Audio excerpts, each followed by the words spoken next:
বাংলাদেশে আবারও ঘটল এক মর্মান্তিক বিমান দুর্ঘটনা। রাজধানীর উত্তরার দিয়াবাড়ি এলাকায় বিধ্বস্ত হয়েছে বাংলাদেশ বিমান বাহিনীর একটি প্রশিক্ষণ বিমান F-7 BGI।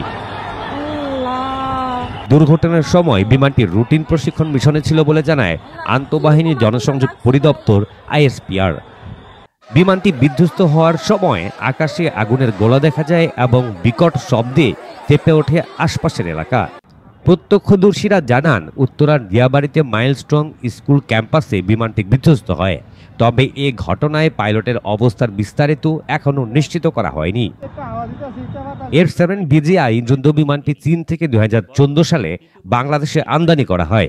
এটি মূলত প্রশিক্ষণ ও হালকা যুদ্ধ অভিযানের জন্য ব্যবহৃত হয়ে থাকে।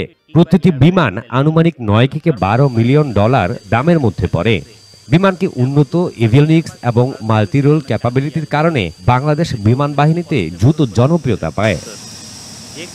এই দুর্ঘটনা কোনো বিচ্ছিন্ন ঘটনা নয়। গত এক দশকে বাংলাদেশে একের পর এক প্রশিক্ষণ বিমান বিধ্বস্তের ঘটনা ঘটেছে।